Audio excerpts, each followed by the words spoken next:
ইতিমধ্যে উপস্থিত হয়েছি কাছাড় জেলার কাঠিগড়া বিধানসভার শ্রীপুর প্রথম খণ্ডে। বরাক নদীর রাক্ষসী বাঙ্গনে প্রায় 50টি ঘরবাড়ি বিলীন হয়ে যাচ্ছে।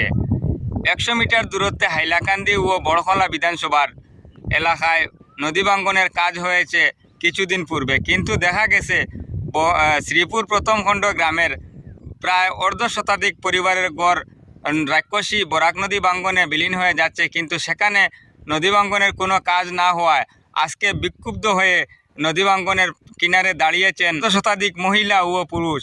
এখানে তাদের কাছ থেকে জানবো আজকে কি জন্য তারা এখানে দাঁড়িয়ে আছেন বা কি তাদের অভিযোগ আছে।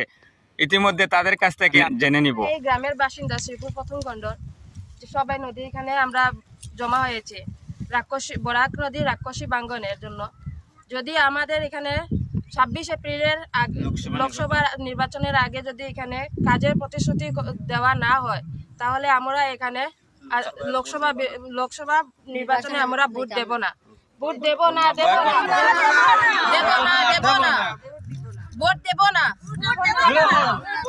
আমরা ভোট দিব না, ভোট দিব না, ভোট দিব না, ভোট দিব না, আমরা ভোট বয়কট করব, বয়কট করব,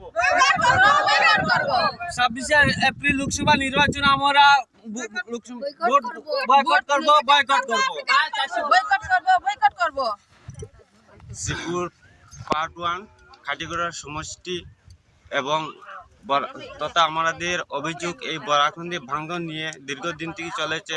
সরকার আমাদেরকে কোনো আশ্বাস আজতক দেয়নি, কিন্তু আমাদের রাক্ষসী বরাক নদীর উপর বিভাগ বড়কলা সমষ্টি এরিয়া 400 মিটার অন্তর্গত এখানে কাজ হয়েছে, কিন্তু আমাদের 300 মিটার জায়গায় নিয়ে এইখানে এত ভাঙ্গন চলেছে, কিন্তু সরকার কোনো আশ্বাস দেয়নি, এখানে কোনো কাজ হয়নি। প্রতি বছর অভিযোগ দেওয়া হয়, কিন্তু এই গ্রামে কোনো কাজ করা হয়নি। আর দীর্ঘদিন যাবত ধরে এই গ্রামের লোকগুলা অনেক কষ্টে জীবনযাপন করছে জলের জন্য।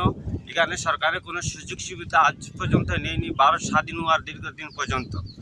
আমরা তাই দীর্ঘ দুঃখের কাতর আজ সরকারকে জানাইতেছি, 26 এপ্রিল লোকসভা নির্বাচনে আমরা এই গ্রামের 400 ভোটারে অধিক সংখ্যক লোক আছে এবং ভোট আছে, আমরা বয়কট করব।